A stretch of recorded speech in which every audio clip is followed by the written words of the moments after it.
స్థానిక గోకవరం బస్టాండ్ అంబేద్కర్ సర్కిల్లో రాష్ట్ర పిలుపు మేరకు ఈరోజు మెడికల్ మాఫియా దందాను అరికట్టాలి అని నిరసన కార్యక్రమం చేపట్టారు. ఈ సందర్భంగా సిపిఐ జిల్లా కార్యదర్శి రేఖా భాస్కరరావు మాట్లాడుతూ దేశవ్యాప్తంగా విస్తరిస్తున్న మెడికల్ మాఫియా ప్రజలు జీవించే హక్కుపై పరోక్ష దాడి కొనసాగిస్తుంది. నాణ్యత లేని బోగస్ మందులు విచ్చలవిడిగా మార్కెట్లో ప్రవేశించి వేలాది మంది ప్రజల ఆరోగ్యాన్ని ప్రమాదంలోకి నెడుతున్నాయి. ఇది కేవలం వైద్య రంగ సమస్య మాత్రమే కాదు, ఇది ప్రజల ప్రాణాలపై జరుగుతున్న వ్యవస్థీకృత దోపిడీ అని ఆయన అన్నారు. కార్యక్రమంలో town secretary V Kondalarao, joint secretary Sapparamana, P Lavanya, AIYF అధ్యక్ష కార్యదర్శులు కె శ్రీనివాస్, పి త్రిమూర్తులు, జిల్లా కార్యవర్గ సభ్యులు MMV Prasad, office secretary T Nageswararao, municipal workers Reddy Ramana, S Srinivas, P Nagendra, CPS senior నాయకులు నల్ల రామారావు, ప్రజా నాట్య మండలి సీనియర్ నాయకులు Mahanti Lakshmanarao, CPI comrade Shankarrao, Nagababu, K Ramakrishna, Bhadrarao, GA Ramarao, V Mahesh, జట్ల సంఘం అధికార body P Demudu Babu, K Appala Naidu, are Balakrishna, are Venkatrao, జిల్లా కౌన్సిల్ సభ్యులు క్రొవ్వుడి నాగరాజు, క్రొవ్వుడి మస్తాన్, కాకి అప్పల నాయుడు మరియు కమిటీ సభ్యులు పాల్గొన్నారు. రేఖా భాస్కర్రావు, సిపిఐ తూర్పుగోదావరి జిల్లా కార్యదర్శి.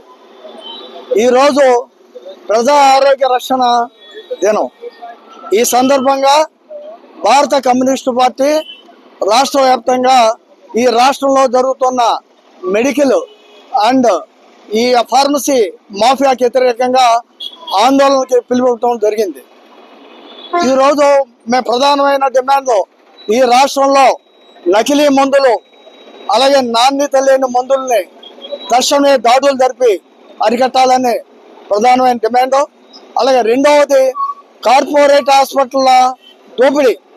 కార్పొరేట్ హాస్పిటల్ వాళ్ళు వాణిజ్య ధోరణితో విపరీతమైన ప్రజల నుంచి దోపిడీ చేస్తూ కోట్లాది రూపాయలు వాళ్ళు పొడగలెత్తున్నారు. దానిపైన ఒక ప్రత్యేకమైన కమిటీని వేసి విచారణ జరపాలని చెప్పేసి మేము డిమాండ్ చేస్తున్నాం.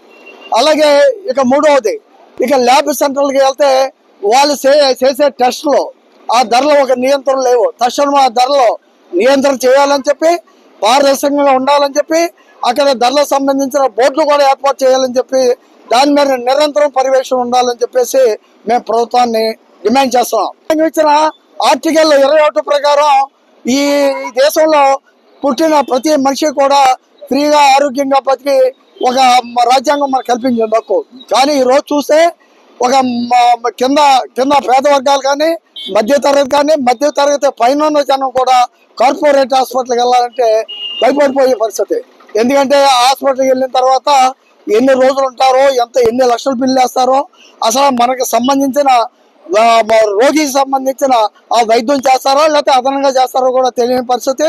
కమ్యూనిస్ట్ పార్టీ ఆంధ్రప్రదేశ్ సమితి పిలుపు మేరకు ఈ రోజు రాష్ట్ర వ్యాప్తంగా ఈ మెడికల్ ఏదైతే మాఫియా ఉన్నదో, కార్పొరేట్ హాస్పిటల్ దోపిడీకి, అలాగే ఇతర డ్రగ్గిస్టులు దాని మీద నిరసన కార్యక్రమం తెలియజేయాలి. కానీ రాష్ట్ర వ్యాప్తంగా ఈ సిపిఐ పార్టీ ఆధ్వర్యంలో జరుగుతుంది. దీనికి కారణం ఏంటంటే గత కొన్నేళ్లుగా మొత్తం దేశంలోనే కొన్నేళ్లుగా ఈ మెడికల్ మాఫియా అనేది చాలా పిచ్చిరిల్లిపోతుంది. ఎందుకంటే నకిలీ మందులు తయారు చేసి ప్రజల మీద వదిలి ప్రజల జీవితాలతో ఆటలాడుకుంటున్నారు. అలాగే కార్పొరేట్ హాస్పిటల్ ఏవైతే ఉన్నాయో, చిన్న ఏదైనా జ్వరం వచ్చినా లేకపోతే ఏదైనా కడుపు నొప్పి వచ్చినా కార్పొరేట్ హాస్పిటల్కి వెళ్తే వాళ్ళు ఇష్టం వచ్చినట్లు టెస్టులు రాసి ఆ టెస్టులకి విపరీతమైన డబ్బులు గుంజి ఈ ల్యాబ్లో నడిపే వాళ్ళు కూడా ఆ టెస్టుల పేరుతో డబ్బులు దోసేసి దాన్ని ఏదో లేదు అలాగని తేల్చి మళ్ళీ కార్పొరేట్ హాస్పిటల్ ఇష్టం వచ్చినట్టు పేద ప్రజలు పిండికి డబ్బులు దండుకుంటున్నారు. దీన్ని ప్రజలు నిరంతరం చూస్తున్నా ఎవరు ప్రశ్నించలేదు. ఎందుకంటే కమ్యూనిస్ట్ పార్టీ ఆధ్వర్యంలో ఈ రోజు దేశవ్యాప్తంగా ఈ ఆందోళన చేపట్టాలని, ఖచ్చితంగా భవిష్యత్తులో కూడా, ఎందుకంటే ఈ మెడికల్ మాఫియా చాలా దారుణంగా జరుగుతుంది. దీనిలో ఏదైతే ఈ డ్రగ్స్ కంపెనీలు ఉన్నాయో, ఫార్మసీ కంపెనీలు ఉన్నాయో, నాసిరకం మందులు తయారు చేసి ప్రజల మీదకి వదులుతున్నారు. వాళ్ళు ఏంటంటే ఈ లంచాలు తీసుకొని ఈ డ్రగ్ కంట్రోల్ వ్యవస్థ ఏదైతే ఉందో దాన్ని కూడా నిర్వీర్యం చేసి దాని కంట్రోల్ వాళ్ళ చేతిలో పెట్టుకొని ఈ ఫార్మసిటీలు నాణ్యత లేని మందులు ప్రజల మీద వదిలి ప్రజల జీవితాలతో ఆడుకుంటున్నాయి. దీన్ని తీవ్రంగా భారత కమ్యూనిస్ట్ పార్టీ వ్యతిరేకిస్తున్నాం. భవిష్యత్తులో కూడా దీని మీద చాలా